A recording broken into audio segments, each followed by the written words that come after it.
It all went wrong the day our father, the Duke of Griffin, died.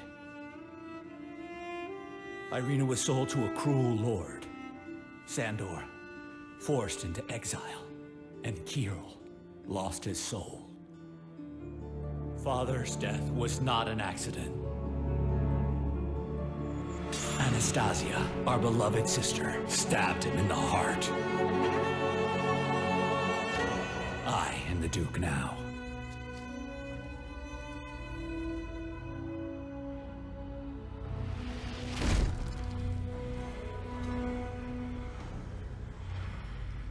And I am alone. Heroes of Might and Magic 6. This is not the name of the game. Ubisoft decided at this point to change the franchise, to not have it be something of Might and Magic, because they felt that that would dilute the brand, so instead they made everything be Might and Magic something. So this is Might and Magic Heroes 6. The most needless name change possible, occurring in the 6th iteration of a long series that contains some of the greatest PC strategy games ever made. Welcome everyone to the yearly delve into the Heroes of Might and Magic series. And we have reached a point where things are different, not just because the name is turned around, but because I, as a fan of the series, was in a totally different position here. For you see, although when Heroes 5 came out, I was yet but an internetless pleb, by 2011, when this game came out, I had already been working for about 4 years in the video games media field, so I actually got a review copy of it. My boss sent it to me in the mail, I got it, tried to install it, could not run on an Athlon 64 with 1 gig of RAM and a Radeon HD 1950 Pro video card. So I waited for about 4 months until I fixed my Pentium D. It didn't run great on the Pentium D either, but that had a better video card. So I'm approaching this from not simply the position of a fan of the series, but from the position of somebody that was paid to review this. Not in the sense that Ubisoft paid us, oh god no, we got ad revenue from making video game reviews. You know, like the internet works. Not only was I there when it came out, in the heat of it as you would say, but I even have my review of it on the screen. It's 5 pages long, it's in Romanian, so it probably won't make a lick of sense to you, but I still have it. It's not on the web anymore because sadly Games Arena died. There's somebody in the comments that keeps asking me to come back to making videos in Romanian on the old Dead Lelero channel. Probably not gonna happen. That wasn't my channel, I just made videos for it. Not sure about videos in Romanian, but at least you've got this review up on the screen right now. So anywho, Heroes of Might and Magic 6. Might and Magic Heroes 6. This was not a game made for me. And I mean it. This was not a game made for people who were fans of the Might and Magic series. And that is obvious from the get-go. This was made to be an introduction to the series for people who had never played it. It sort of made sense. It had been like 6 years since the last one. There was a new generation of people out there that never actually played the Heroes of Might and Magic game. A sad generation of people, but they were there, and they could have probably been intimidated by the fact that, well, the most popular one is Heroes 3, and if you're gonna go into, I don't know, multiplayer for it, you're gonna have a bad time. Even in single player, it's something that, yeah, you can enjoy by yourself, but, well, it's an old community, and it does what every old community does. It starts to focus on increasingly more complex aspects of the thing they were built around, meaning that newer people, unless they're really dedicated to this game they found, tend to get left by the wayside a bit. So Hero 6 was meant to be approachable. It was meant to be easier to understand. Also has a tutorial that has more goddamn pop-ups.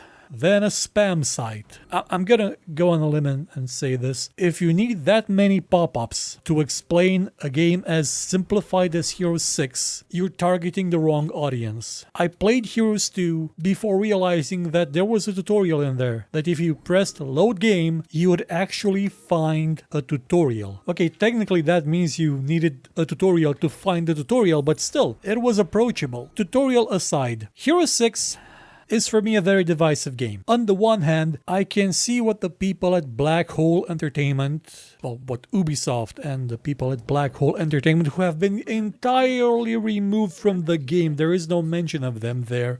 Like in the title screens, in the intros, on Steam page. Actually, no, they're still on the Steam page, thankfully. But they were removed from the actual game. I can see what they wanted to make. And what they made was kind of terrible. But there are touches to it. There's humor in it. There are small elements that really make you understand that somebody there truly cared. One of the best examples is the weeks. Apart from there being a plethora of week of the something that will change a lot of things in the game, there are just some fluff weeks, like Week of the Beaver, where it's a bad time to be a tree, or Week of the Ancients, when strange lights appear in the night sky. Week of Sulfur, which is in itself a joke, because there is no more sulfur in the game, and it tells you, well, if only the people of Ashan had figured out a way to use sulfur for something, this might be useful, but it's not. There is no sulfur. There are no gems. There is no mercury. The crystals, they're still there, but they're blue. You've only got 4 resources now: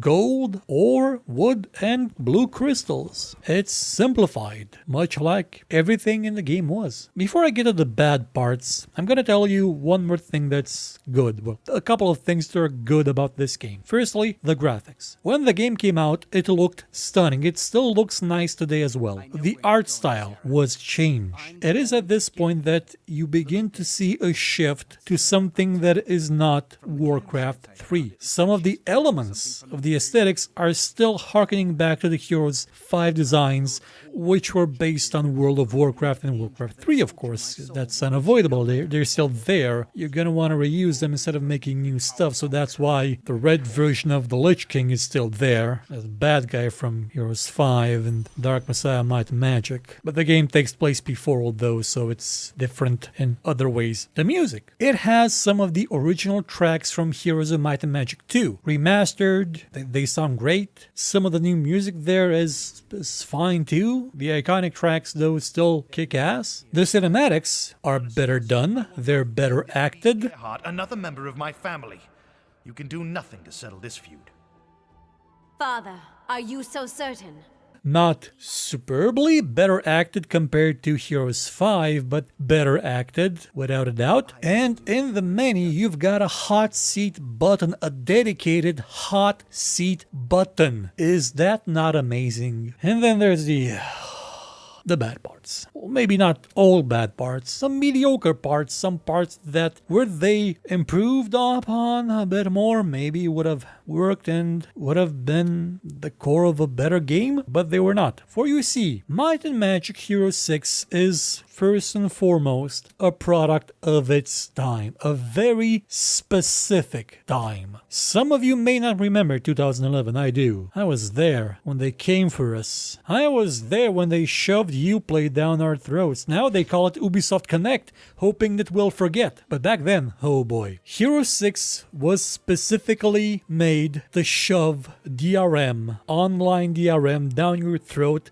to make you believe that you wanted it, that it was good for you, that it gave you bonuses, that it gave you advantages that a simple offline game would never give you. It was meant to gaslight you, to string you along by denying the stuff that you were supposed to have in the game proper when you bought it, until you connected to the conflux and grinded until you were basically a stockholder Stockholm Syndrome sufferer until you became indoctrinated, until it was too late, until you had already sunk so many hours in it that you said, oh yeah, you know what, this conflux thing that gates every goddamn thing possible behind a grind wall and online only grind wall is not that bad. It also meant that in single player you would get kicked out of the game, back to the menu if your internet died. Which, if it's on the adventure map, no problem. There's a save feature that does its thing every turn. If it's on the battle screen though, yeah, no. Sucks to be you. What I mean by grind is that this game had the concept of a dynasty. It's harkening back, I believe, to The Price of Loyalty, which had you follow in its campaign a bunch of, characters that are all from the same family tree. Though where that was something that they spread out through decades and centuries, this all took place kind of at the same time, with the children of Duke Slava of Griffin and his kids Anton, Shandor, Irina, Grigore, Vasile, Gogu, and Mitika. I made up some of those names, but you probably can't tell which ones. I also pronounce Sandor as Shandor because that's how you would pronounce it. That's how the people that made this game would pronounce it. They're names from this area of the goddamn world. They're names that originated here, in my damned neck of the woods, not in Heroes of Might and Magic. In terms of style, in terms of the way that the characters are named and the places are named, this was really heavily influenced by the Holy Roman Empire shtick. It's kind of died down a bit, but it was so infuriating back then. And it resulted in every goddamn character being named as if they're related to me. And being hit with that in a fantasy setting that had names like Roland and Sandro and Crag Hack and Resurrecta, sucks. This is something I would have expected from King's Bounty, but King's Bounty, which was made totally in Russia for basically the people in Russia, no, that actually, didn't do that. They wanted to maintain a certain influence in their fantasy, and that is the Tolkienian, Arthurian, British, French style of fantasy, and not even German. Like there's no Siegfried, Siegmund, Betty Rast. There would have been a Sigismund at one point in there, if somebody could sneak them in. But what we did get is something that doesn't really flow well with my concept of what Might and Magic is as a fantasy universe. Also, everybody keeps saying the word Dutchy. Stop saying Dutchy. It's way too European, like Central Eastern European, for this to have any of the charm of the wacky, in many ways, Might and Magic lore. Okay, names, got it. They kind of suck. But what did they do with them, with the characters in this campaign? Well, as I've said, it's a product of its time, and one of the biggest things to happen at its time was Game of Thrones. So this is basically Game of Thrones. Story-wise, as you follow Irina, Sandor, and Anton, and Slava at the beginning, and Sveltana, and Grigore Urek, I don't know, you actually have a story that is... it's not bad. It is something that, were it put in a better game, would have been maybe somewhat enjoyable, or at least tempt me to finish it, to want to finish it, but it's not. And the way it keeps trying to, approach mature subjects like Irina being impregnated by her forced upon husband in a matter that you know what I'm getting at.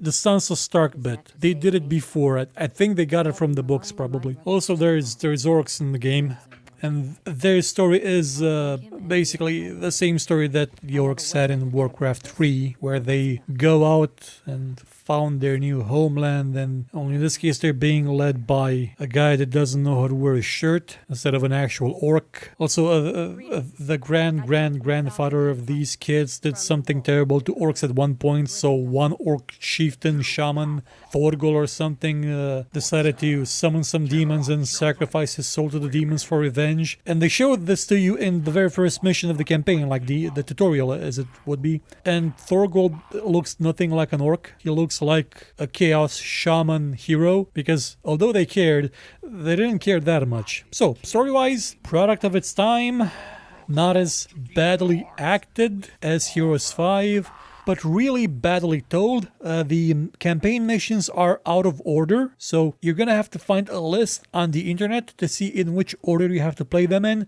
for it to make sense. And then in the actual missions themselves, things will be a bit nonsensical, as if you were expected to like read something in a manual at one point, or there was supposed to be a wall of text at one point explaining what the hell is up. But no, actually, you get to know what the hell is up about a mission or two later. So it's badly told. I mean, there's telling a story out of order, like, you know, The Witcher TV series, where it leads you into believing it's something, but then the twist is it's different timelines, or, you know, the thing that was good for one season, Westworld, yeah. Imagine a less competent version of that. So like Westworld Season 2. Okay, but enough about the campaign. Actually, no, not enough about the campaign, because the campaign maps have, as I keep saying, it's a product of its time. The campaign maps have, for some reason, I actually know the reason, they have orbs on them, like glowing things that you think, oh, that's a portal leading me to somewhere on the map, it's gotta be. And you go to it and realize, oh no, it's just a place where people can type messages and they'll be there and they can be rated and they'll be forever ingrained in the game until, you know, they shut down the servers. And if you're wondering why would they put that in there, it's the same reason why they put Skype integration in there and notes in there. They put in anything to justify the always online DRM. And also, Dark Souls had come out. Demon Souls had come out. Even before, like a while ago. And the messages, those were a popular thing. They could, you know, write in a map and like maybe leave a hint for the other. No, everybody just swore. Everybody just wrote nasty things there until like people got bored of it. And most of the custom maps don't have anything like that. It was a half thought out feature that was completely pointless. Much like the Skype integration. Remember when people used Skype for video games? Man, 2011 called. But you missed it since the connection failed since you were using Skype. Remember when Skype was good? It stopped being good around 2011. But anyway, this is mostly fluff. It's not the meat and potatoes. It's not the core of why you play a Heroes game. It's why you may enjoy it a bit more. But it's not the central element of Heroes of Might and Magic. And I keep delaying the point where I talk about that because that's not Heroes of Might and Magic. They did something different with this game. I think they were trying to channel Disciples a bit. I don't think I've covered Disciples like at all on this channel so far. I've played 3 Disciples games. I think there may be more out there. I know there was a standalone expansion. 3 I thought was okay. I'm one of the few that thought that and got criticized for saying that back then. But Heroes 6 does really look like a Disciples game in terms of the way that the maps are laid out, in terms of the way the world works. For you see, a long time ago in the age of not sucking, in a Heroes game you would have mines on the adventure map, you would have neutral buildings, you would have points of interest to which you would go with your hero and then you would take those places over.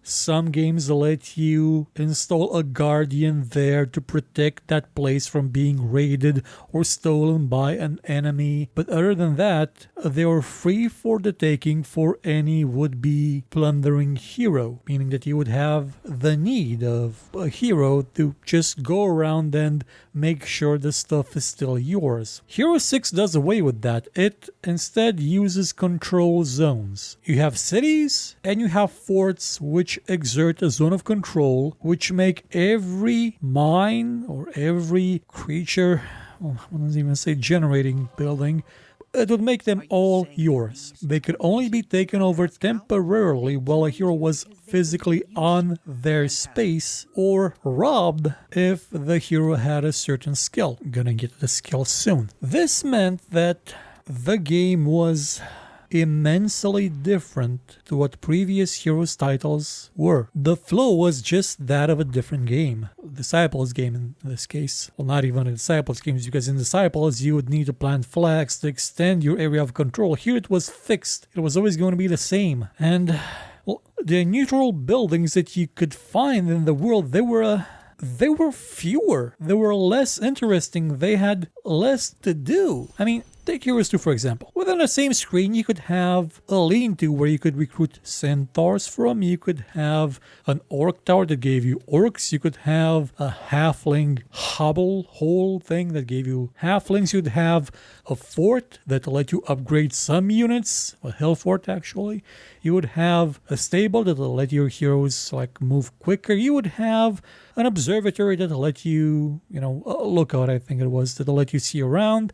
You'd have a gazebo that gave you experience, and you could have like 2, 3, 4 mines stuffed in the same screen. The majority of the buildings I have listed do not exist in Hero 6. Hero 6 does not have unit generating buildings as we know them, individual ones. It has one building, a single one that will generate creatures of a certain tier. In this game you have 3 or 4 tiers. You've got regulars, the first level, the grunts if you will.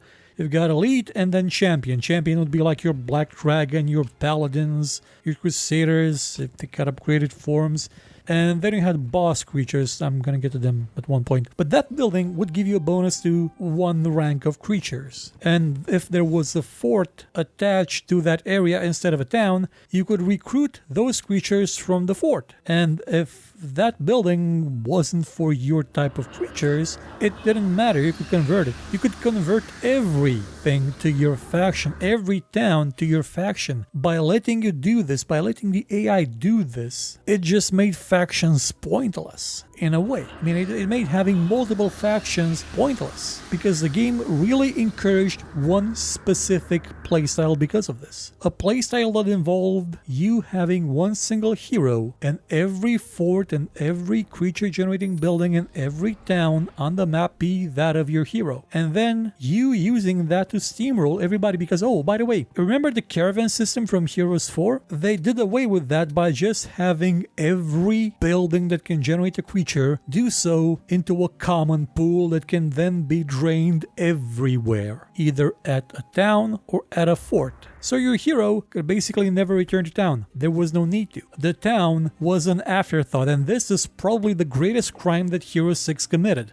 The towns themselves, when the game shipped, barely had a town screen. They had a pop-up that looked like it was made as a literal afterthought. In later versions, that pop-up became full screen and looked a bit better, but the towns, they were an insanely far cry from what they did with Heroes 5, where the towns would spin around in 3D and, look nice. It was just a complete joke. It still is a complete joke. The towns are worthless. You have barely any reason to go there, apart from, that's where you get your creatures. They don't give you anything else. They give you maybe some bonuses into your territory because every town now has 3 towers that it can build out of a selection like 3 or 4 towers. And they can also build town portals, 2 of them. Oh yeah, town portal, that's not a spell that you'll learn anymore. It's a building. And the Chaos Town has another building that lets you place anywhere in the territory of that town a portal which will teleport you to the town and it'll just stay there. You're probably wondering, well, if town portal and that thing that kind of sounds like gate, I guess, is a building now, then what do you find in the Mages Guild and the libraries of these towns? I mean, what kind of spells do you find in these buildings? You don't. There are none, because spells is something that influences a hero directly. And as I've said, the towns in this game are useless. They're an afterthought. They're not meant to play really much into the game itself, because this tried to be more of an RPG, if you will, I guess, somehow. Meaning that your heroes do have, unique abilities. One, and they have their faction ability, which charges over time, like an ultimate in Dota or League of Legends. Again, it's a product of its time, but when they level up, you don't get the selection of, pathfinding or logistics or advanced water magic or something. No, you get a skill point and then you get a skill tree, and every goddamn hero is the same. There's no uniqueness there. Oh, sure, you could choose which characteristics you would want to have, and you can choose which spells you would want to have. Meaning that you could either have a character that is based on, well, let's call it might, and one that is based on having spells, or a mixture of the two that doesn't really do any of them well. Not that it matters, because not a lot of the spells are actually interesting or do much. I mean, you know how Resurrection was a big thing in Heroes up until now? In Heroes 2 you had Resurrection that would return characters from the dead temporarily just for that fight, or Resurrection 3 that kept them alive even after the battle ended. Well, here, healing does that. Healing brings creatures back to life permanently. Everybody's a goddamn vampire now. Everybody regenerates. It's taking something that had a point to it, had a limitation to it, so that he would use it in specific situations and just made it so that everybody has it. It's the participation award of spells, of features, if you will. And besides this, you also have a reputation system now because it's a product of its time. That's what people were doing back then. You can have Blood of the Dragon or Tears of the Dragon, which will let you evolve to a different class with different bonuses. Well, your main hero does that. One of your heroes. Again, it was thought up as a game where you have only one hero. And you can evolve that hero to, have different abilities based solely on reputation, which is something that you get by either quests, if it's a campaign thing, or attacking creatures that run away from you in normal games. That gives you blood. It makes you more violent. It gives you abilities that focus on dealing damage and giving you bonuses towards that aspect. But if you accept their surrender, then you get Tears, which lean towards different types of abilities, which I didn't find particularly interesting because this wasn't tied into the actual things I was doing. Heroes 5 did it well. Like, the skills you chose determined what class you were, what bonuses you had. Heroes 4 did it well. The abilities that you chose from the things that were given to you determined what class you would be. This one just sucks. And I'm sorry if I keep repeating that and it's annoying to you, but it does. It is an absolutely worse system to have. Speaking of which, items. Now, when I first made a review, I was actually impressed with the items, because a lot of them seem to be set items that had the ability to, give you bonuses depending on how many pieces of the set you found. A lot of them seem to be like really interesting things, but having played it more now, there don't seem to be quite a lot of items in the game, especially items that you could consider as being like a main weapon. For your hero, you can have a secondary weapon, but not a main weapon. Never, never, never a main weapon. Why? Because this is an online DRM Stockholm Syndrome inducing simulator instead of a game. For you see, you have such a thing called Dynasty weapons, which can be disabled on custom maps in multiplayer, which gain experience as you play. You're thinking, what's the big deal? I mean, King's Bounty had the same thing and it was nice. Yeah, these weapons gain power based on the amount of experience that your hero gets throughout you playing the game, regardless of what kind of game you're playing. They're tied to your account. They gain experience slowly based on how much you play the game. You're grinding up your weapons, if you will, grinding until you get more powerful versions, more versatile versions of the weapons that you have. And you also have to play the campaign to unlock them in the first place. Otherwise, you don't get a main weapon. You just have a hero that's empty-handed, as you can see in the interface. By the way, the interface is a bit improved compared to Heroes 5, but it still needs 3 screens for something that could have been done. It's something that was done in Heroes 2 and Heroes 3 with just 1 screen. This is just wasted space. Horrible UI design. I mean, it's an Ubisoft game. It's bound to have a horrible UI. And I would say that I expected better from Black Hole Entertainment, but I really haven't played Armies of Ixigo or Warhammer Mark of Chaos or Battle March, and that's all they ever did. The studio was shut down a year after this game was released. The expansions to Heroes of Might and Magic 6 were made by a different company. Oh, by the way, if you have the original on-disc version of the game, you can't buy those expansions separately anymore. If you have the Steam version, yeah, you can, but if it's the Uplay version, no. You have to buy the complete pack that includes the game that you already have. So I didn't buy them because I don't care. Sure, they add the dungeon faction in the expansion. I don't care. I'm just gonna play with Chaos, with Necromancer, with Stronghold, with Heaven, And with weebs, I mean, Nagas from Warcraft 3 again.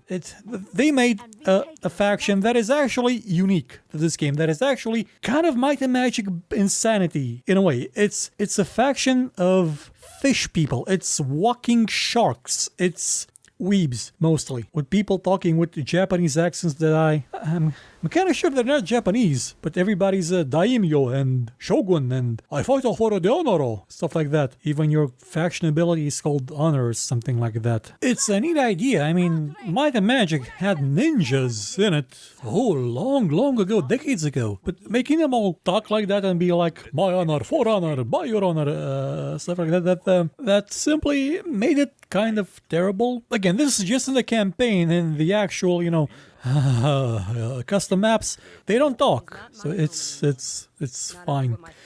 Though you will be playing the campaigns a lot because, well, for one, that's where you get your Dynasty weapons. That's where you get the majority of your experience that will let you level up your account. Oh, by the way, did I mention that you level up your account? Yeah, you level up your account to unlock, stuff, aesthetic stuff like titles, so you can be called the something or other, or the something else. You can unlock portraits, which, the classic things you would find in most free-to-play games like, Heroes of the Storm or League of Legends, and abilities. Oh yeah, you also unlock abilities that are unique to, like, your starting hero. You can customize your faction and your hero with abilities that get progressively better as you grind more experience, because this is a goddamn free-to-play MMO, or free-to-play, the MMO in big quotation marks. It's an online game, like, again, for the fifth time, it's a product of its time. League of Legends was big, people were grinding in it, and I think that at some time they may have wanted to sell EXP boosters because that's what Ubisoft did, still does, for its single-player goddamn games. Goddamn, this company is terrible. And I mean it. Ubisoft is terrible. Yeah, you could probably say, well, Black Hole made the game, so they made some mistakes. No. You can plainly see somebody there cared, because there is detail there. Little touches that is absolute evidence that somebody loved Heroes of Might and Magic when they made this. And if you go digging around, you're gonna find a story from somebody reporting themselves to be a former employee of Black Hole. Former because the company went belly up a couple of months after the game shipped. It went belly up because Ubisoft screwed them hard. And I mean super hard. The point where they had to use their own money reserves to finish the game and were not really compensated, so they went bankrupt because Ubisoft is a trash fire company. It was in 2011, kinda still is now. I can't verify the information that supposed employee posted, but from my own experience with the company, all I can say is that it tracks, it fits. They would do that. They did do that. And you'll also be playing the campaign a lot because, some of the custom maps, apart from there not being a lot of them, unless you buy the expansions, the AI doesn't really work on some of them, and it will just get stuck in its own turn and prevent you from continuing to play, which is something that the game does on Broken Alliance after a set number of weeks have passed. That's something that no other Heroes game ever did. The AI maybe got stuck in a loop sometimes and would just go into a portal and out of a portal, into a portal, out of a portal. Here it just does nothing. It gets stuck and never lets you get your turn. It soft locks, it breaks. The game is buggy, by the way. It is super buggy. You cannot run it in full screen. It will just show a black screen and not run. You have to set it in window mode, and you do that by editing an ini file. It's also got a bunch of other bugs that people have documented over time. Stuff like the thing that replaces pathfinding doing the opposite of what it's supposed to be doing, I guess. Not that it matters. Skills don't matter, stats don't matter, nothing really matters in this game anymore. It's just a joke. It's a cruel, sick joke. And I haven't even gotten to the combat yet, which is actually kind of okay because now when you have the option of auto combat, instead of giving you the option of do you want to fight manually or auto combat, it does the auto combat by default, and then you can redo it manually if you don't like the outcome. The AI will most times not use all your abilities, but honestly, the combat is Most units have secondary abilities and stuff. Some of them have as abilities, you know, the very, very lovely aspect of Heroes of Might and Magic 4 where attacks and retaliations happen at the same time. Even though everything's on a square, you can attack diagonally like it's a hex. But there are boss battles now. I mean, you actually have creatures that take up a huge chunk of the screen, like 3x3 squares, or more probably. I think I forgot how to count. And you will either be controlling one of them or have to fight against one of them, and they will be insanely powerful and have a bunch of abilities. Because, again, it's a product of its time. King's Bounty was already like 3 years old by that point. Ubisoft has no original ideas. This could have been something neat if you could actually find some of these bosses in like a random map, but it's just a campaign thing mostly. There's also an editor which it's probably the most confusing one the series has ever had. No random map generation when you start a game either. All in all, it's the worst Heroes game so far. That is, without doubt, it is absolutely the worst Heroes game made so far. It pains me because I understand what they were going for. I understood it when I wrote the review. I wrote the review months after the game was released because I couldn't play it, and by then I had cooled off a bit on my rage of what they did to my boy, what they massacred my boy. And I understood that they're going for a game that is approachable to new people to get them into the series. But even as that, it just fails because it's filled with all sorts of DRM-laden terribleness. Just unlocking the stuff that you get, you know, from leveling up your account takes for goddamn ever because you have to click each and every one of them to unlock them. And there's a lot of them. You don't have to unlock them, but if you want to, you gotta go through each and every one, like a punishment. You deserve to be punished. This is what this game is. It's punishment. It's nothing else but punishment. Oh, and I still remember when I got it. I opened it up, took one look inside that DVD box, noticed that the DVD wasn't there. It wasn't like in the actual place where, you know, a DVD would be. It was in an enveloped stuff next to the manual because they didn't want it to, you know, cover up the Uplay serial key, because that's what the game was. The game was simply a way to get people, a way to force people to get used to Uplay. That's all this game was. They ruined a Heroes of Might and Magic game that could have been good just so they can shove DRM down our throat. This is why piracy exists. But the people that suffered were the people at Black Hole, not Ubisoft. It'll never be Ubisoft. Until Vivendi decides to buy them again, that really turned them around. Like, that really forced them to change. I mean, not fundamentally, they still hire rapists and stuff, but at least towards the consumer, they were a bit less of an asshole for a while.